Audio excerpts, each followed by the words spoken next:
नमस्कार, आदाब, सत श्री अकाल और अस्सलाम वालेकुम। मैं हूं मोहम्मद अहमद काज़मी, लेकर आया हूं आपका पसंदीदा कार्यक्रम global news.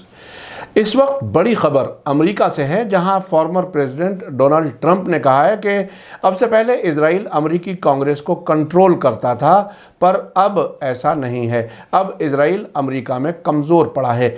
Times of Israel की रिपोर्ट के मुताबिक मशहूर रेडियो शो 570 KVI के होस्ट आरी हॉफमैन के साथ मंडे को इंटरव्यू के दौरान डोनाल्ड ट्रंप ने कहा कि 10-15 साल पहले इजराइल अमेरिकी कांग्रेस की सरगर्मियों को कंट्रोल करता था, पर अब ऐसा नहीं है। उन्होंने अमेरिकी कांग्रेस में कुछ डेमोक्रेटों की मौजूदगी की तरफ इशारा किया, जो कभी कभार इजराइल की नर्म अंदाज में नुक्ताचीनी करते हैं। डोनाल्ड ट्रंप ने कुछ डेमोक्रेट मेंबर्स रशीदा तालिब और इल्हान उमर जैसे लोगों की नुक्ताचीनी की है और उन पर इजराइल से नफरत करने का इल्जाम लगाया है। ट्रंप ने कहा कि कांग्रेस में जिस सबसे बड़ी तब्दीली का मैं गवाह रहा हूं, वो ये है कि इजराइल सही मायने में कांग्रेस का मालिक था और इस बात को 10-15 साल पहले समझा जा सकता था।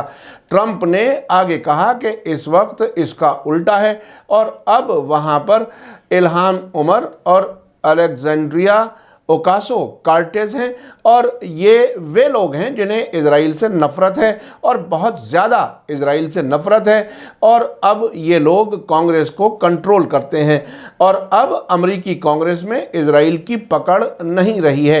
ट्रंप ने कहा कि मेरा कहने का मतलब ये है कि हकीकत में बड़े ताज्जुब की बात है, मैंने कभी नहीं देखा कि इतना बड़ा बदलाव आया हो।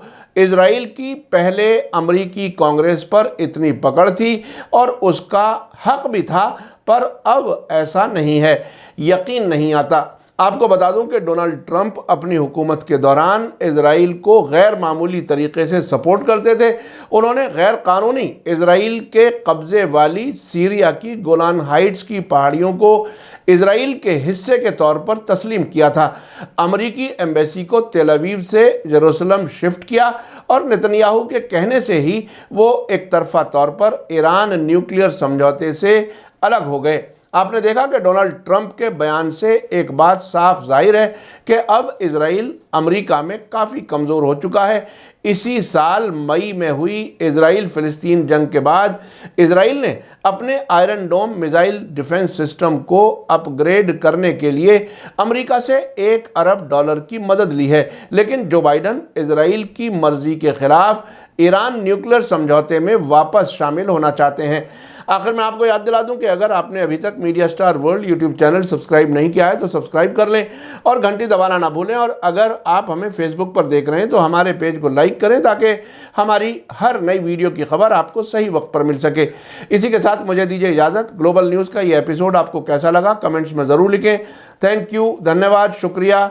जय भारत, जय हिंद।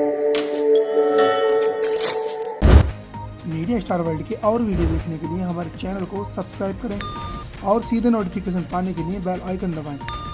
और अगर हमारी खबर सच्ची और अच्छी लगे तो अपने व्हाट्सएप, इंस्टाग्राम, फेसबुक और ट्विटर अकाउंट पर ज़रूर शेयर करें।